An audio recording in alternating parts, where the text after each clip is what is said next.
Hi guys, Professor Vipin here. In today's video, I'm going to discuss something relatively controversial, that is nationalism and anti-nationals. The meaning of nationalism is, particularly in India or anywhere else, is the love that you have for your country and you are pro-country. Now, this is something that many people misunderstand by saying that nationalism is something that is forced upon you. Nationalism is not something that is forced upon you. Nationalism is a way to create identity for people. Now, in most of the countries, identity is created through two things. One is language, and the other one is through the religion which people follow, which creates that identity. And in many parts of the world, there is usually just one language and one religion that they tend to follow. Consider the United States, the one language that they follow is, of course, English, and of course, the other religion being Christianity. Although there is a population of Hispanics in the US, the religion that they follow is, of course, Christianity. So there is no difficulty in getting along as an entire population. But India, on the other hand, has this issue where the states are divided based on languages, and of course, the cultures within the states are vastly different. I'm from Bangalore, and I see that when Holi is celebrated in Bangalore, it's a very mild festival and it's mostly about people throwing colors. It's never really considered as a religious festival in Bangalore, except in the north of India, where Holi is considered as a very big festival and it's almost celebrated like how New Year is celebrated. Pongal or Sankranti in Karnataka and Tamil Nadu is a very big festival, but in North India, it's a barely celebrated festival. Durga Puja, again, in Bangalore, it's a very mild festival, but in West Bengal, it's a very huge festival. So you can see here how important religion is in order to create identity for a group of people. And of course, language. I've seen in many situations where the government of India talks about making Hindi a national language, and people in South India, especially people like me, I lose my mind. And I'm going to say that, look, even though my mother tongue is Tamil, I'm a person who mostly speaks Kannada, and I will say no chance am I going to learn Hindi as a national language, because I've grown up and my ancestors have grown up for centuries by learning Kannada, and we consider Kannada with the first priority, because you taking away a language is considered that you are taking away a person's identity. So this is what the identity factor that's created in people like us. It's religion and it is language. Religion, most of India is Hinduism, so there isn't going to be much of a problem there. But language is where there is a lot of differences. I've seen Kannadigas, that is, my people make fun of Tamils. I've seen Telugu speakers make fun of Kannada, where they say that, your Kannada movies are in fact copied from Telugu movies, and we end up bickering and ranting about all these things. So language is definitely a big differentiator. Apart from that, the reason why we in fact emphasize on nationalism in India to the extent that we do is to have a common cause as to integrate the people of India. Just a few seconds ago, I said that I'm a Kannadiga, which means the first thought that comes to my head is not that, oh, I'm Indian. The first thought that comes to my head is I'm a Kannadiga. In fact, this can go even further to a narrow point of view. I can say that I'm a Bangalorean. And I know people who are from Mysore and they're very proud of their heritage. I don't blame them. But in order for the entire country to feel united, for the entire country to feel as one, the idea of celebrating that you are Indian is the reason why you see so much of emphasis on nationalism. Now, I remember a speech by Sadhguru, or rather Sadhguru had done this session in a leading law college in India.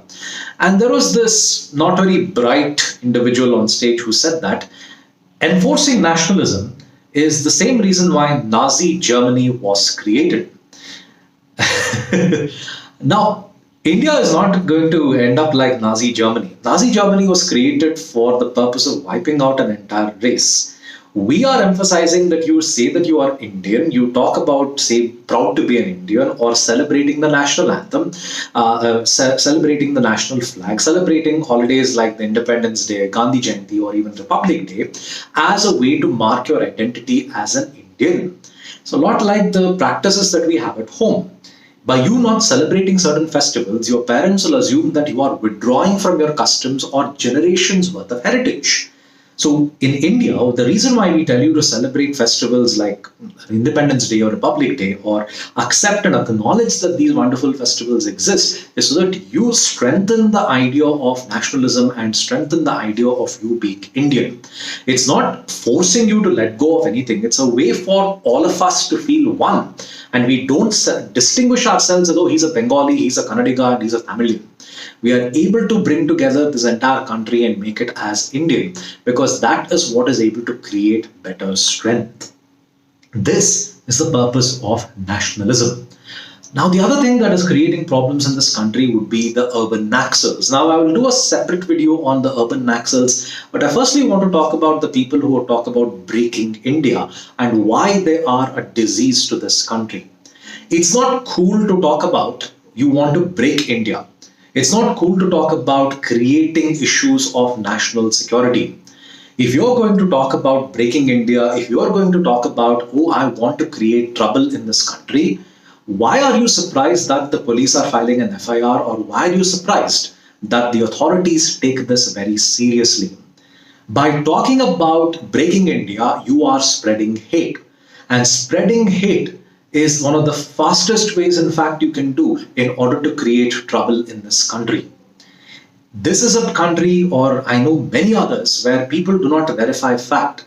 And if I simply go about saying that this community has faced this atrocity, by simply sending a WhatsApp forward, I can create so much trouble and so much tension in the country. Fake news is not difficult to propagate, and especially hateful fake news is not difficult to propagate.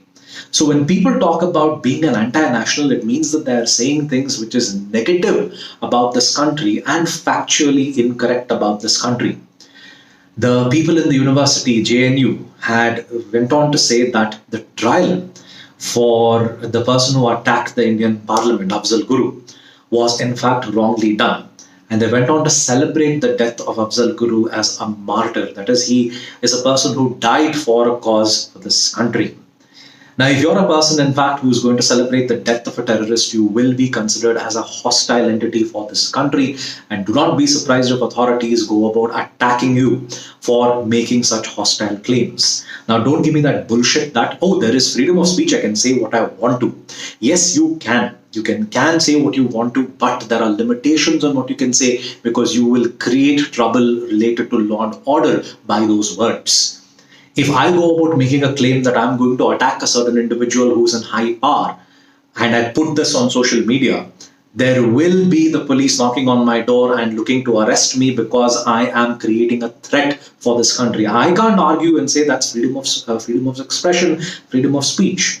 So making hateful statements, saying that you're going to break India, is not a sensible thing to do, and the people who are doing it are stupid. It's smart to integrate the country, because that is where you're able to see strength come through. In fact, right now as well, I'm able to see how much divided we are. It is scary, especially when the IPL season is going to come, which is not too far ahead. I'm going to start seeing that in Bangalore, because Royal Challengers Bangalore will start making anti-Tamil statements, especially these meme pages on Facebook and Instagram. They'll be flooded with Chennai Super King memes wherein they start making fun of the Chennai Super Kings and they start making fun of Tamils in general. This is the problem that you are going to create by spreading hate, by saying that India is going to be broken. So I hope you understand how serious this matter is. So anyway, guys, thank you for listening to me. Do like, share and subscribe, and do not be ashamed to say that you are proud to be an Indian. Anyway, folks, thank you for listening to me, of course. Have a nice day. See you guys. Bye.